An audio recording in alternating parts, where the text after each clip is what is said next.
गणेशाय नमः। आइए जानते हैं वट सावित्री व्रत की कथा। भद्र देश के निसंतान राजा अश्वपति ने अपनी पत्नी सहित सावित्री देवी का विधि पूर्वक व्रत तथा पूजन करा और फल स्वरूप पुत्री होने का वर प्राप्त किया। कुछ समय पश्चात सर्व गुणों से संपन्न देवी सावित्री बढ़ती हुई युवा हो गई। अश्वपति ने सावित्री को अपने मंत्री के साथ देशाटन के लिए भेजा ताकि वो अपने लिए सुयोग वर का चयन कर सके।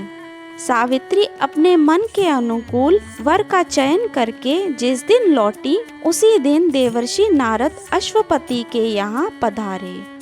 नारद के पूछने पर सावित्री ने कहा, महाराज द्युमत सेन जिनका राज्य हर लिया गया है, जो अंधे होकर पत्नी सहित वनों की खाक छानते फिर रहे हैं, उन्हीं के एकलौते पुत्र सत्यवान को भावनात्मक स्तर पर मैंने उन्हें अपना पति स्वीकार कर लिया है। नारद जी ने सत्यवान तथा सावित्री के ग्रहों की गणना की और अश्वपति को बधाई दी तथा सत्यवान के व्यक्तित्व के गुणों की प्रशंसा की। किंतु इस नर रत्न के बारे में नारद ने यह भी बता दिया कि सत्यवान का जीवन केवल 1 वर्ष शेष है, उसके पश्चात सत्यवान परलोक सिधार जाएंगे। ऐसे अपशकुन की भविष्यवाणी सुनकर सावित्री के पिता अश्वपति बड़े दुखी हुए और बहुत सोच विचार के पश्चात उन्होंने सावित्री से अन्य वर ढूंढने के लिए कहा। परंतु पतिव्रता तथा एकनिष्ठ आस्था वाली सावित्री ने कहा, पिताजी मैं आर्य कुमारी हूँ। आर्य नारियां जीवन में एक ही बार अपने पति का चयन करती हैं। मैंने भी सत्यवान का वरण कर लिया है। अब वे चाहे अल्पायु हों या दीर्घायु, मैं किसी अन्य को अपने हृदय में स्थान नहीं दे सकती। यह मेरा अंतिम निर्णय है। सावित्री का निर्णय अटल था। महाराज जानते थे कि सावित्री एकनिष्ठ हैं, इसके निर्णय को बदलना आसान नहीं है। अतः निर्धारित समय पर सावित्री और सत्यवान का विवाह हो गया।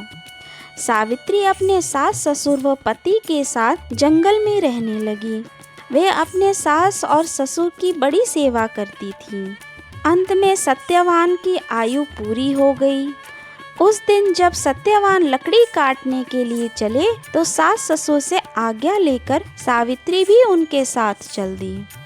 जंगल में सत्यवान ने मीठे फल लाकर सावित्री को दिए और स्वयं लकड़ियां काटने के लिए एक पेड़ पर चढ़ गए। थोड़ी ही देर पश्चात उनके सिर में भयंकर दर्द होने लगा और वो नीचे उतर गए। सावित्री ने उन्हें पास ही स्थित बड़ के एक पेड़ के नीचे लिटाकर उनका सिर अपनी गोद में रख लिया। सावित्री तो सभी कुछ जानती थी कि क्या होने वाला है, इसलिए उनका हृदय कांप रहा था। किंतु मन ही मन में जैसे उन्होंने कोई ठोस निर्णय ले लिया था, अतः पवित्र दृढ़ता उनके चेहरे पर दिखाई देने लगी थी।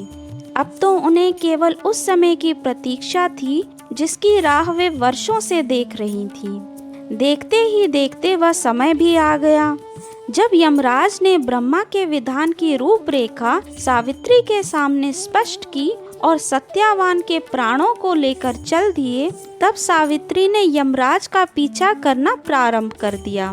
पीछे आती हुई सावित्री को देखकर यमराज ने उन्हें लौटने को कहा। उत्तर में वह बोली, महाराज पत्नी के पत्नीत्व की सार्थकता इसी में है कि वह पति की छाया के समान अनुसरण करे। मैं ऐसा ही कर रही हूँ। यह मेरी मर्यादा है। इसके विरुद्ध कुछ भी कहना आपके लिए अशोभनीय है। ऐसा कई बार हुआ कि यमराज ने सावित्री को समझाया, किंतु सावित्री हर बार कोई न कोई तर्क देकर उनका पीछा करती रही।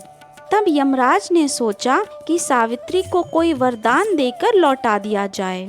अतः उन्होंने अपने पति के प्राणों के अतिरिक्त कुछ भी वरदान के रूप में मांगने के लिए कहा।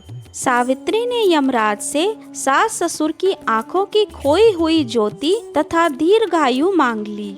यमराज तथास्तु कहकर आगे बढ़ गए। सावित्री फिर भी यमराज के पीछे आती रही। थोड़ी दूर जाने पर यमराज ने मुड़कर देखा तो सावित्री को पीछे आते देखकर यमराज ने उन्हें आगे बढ़ने से रोककर विपरीत दिशा में जाने का आदेश दिया। इस पर सावित्री ने कहा, धर्मराज, पति के बिना नारी के जीवन की कोई सार्थकता नहीं है। हम पति पत्नी भिन्न भिन्न मार्ग कैसे अपना सकते हैं? जिस ओर मेरे पति जाएंगे मेरे लिए वही मार्ग सुगम है। यमराज ने सावित्री के पतिव्रत धर्मनिष्ठा देखकर उनसे पुनः वरदान मांगने के लिए कहा। सावित्री ने 100 भाइयों की बहन होने का वर मांग लिया। यमराज पुनः तथास्तु कहकर आगे बढ़ गए। सावित्री फिर उनका पीछा करने लगी। यमराज ने मुड़कर देखा तो ठिठक गए और सावित्री से विनम्र निवेदन किया, भद्रे, यदि तुम्हारे मन में अब भी कोई कामना हो तो कहो, जो मांगोगी वही मिलेगा। वचन पाकर सावित्री ने कहा, जीवन दाता, यदि आप सचमुच मुझ पर प्रसन्न हैं और सच्चे हृदय से वरदान देना चाहते हैं तो मुझे 100 पुत्रों की मां बनने का वरदान दे। यमराज तथास्तु कहकर फिर आगे बढ़ गए। सावित्री अब भी यमराज का पीछा किए जा रही थी।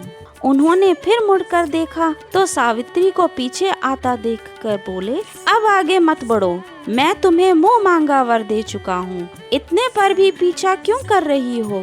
सावित्री ने विनम्रता से कहा, धर्मराज, आपने मुझे 100 पुत्रों की माँ बनने का वरदान तो दे दिया है, पर क्या पति के बिना मैं संतान को जन्म दे सकती हूँ? मुझे मेरा पति मिलना चाहिए, तभी मैं आपका वर पूरा कर सकूंगी। सावित्री की धर्मनिष्ठा, ज्ञान, विवेक और पतिव्रत की बात सुनकर यमराज ने सत्यवान को अपने पाश से मुक्त कर दिया। इस प्रकार पति के प्राण वापस लेकर तथा यमराज का अभिवादन कर सावित्री उसी वट वृक्ष के नीचे लौट आई जहाँ सत्यवान ने प्राण छोड़े थे। सावित्री ने प्रणाम करके ज्यों ही वट वृक्ष की परिक्रमा पूरी की त्यों ही सत्यवान जीवित हो उठे। प्रसन्नचित सावित्री पति सहित अपने सास ससुर के पास गई। उन्हें नेत्र ज्योति मिल गई थी। उनके मंत्री उन्हें खोज चुके थे। द्युमत सेन ने पुनः राज सिंहासन संभाला। महाराज अश्वपति 100 पुत्र के पिता हुए और सावित्री 100 भाइयों की बहन। सावित्री भी वरदान के प्रभाव से 100 पुत्रों की मां बनी। इसी प्रकार चारों दिशाएं सावित्री के पतिव्रत धर्म के पालन की कीर्ति से प्रकाशमान हो गईं।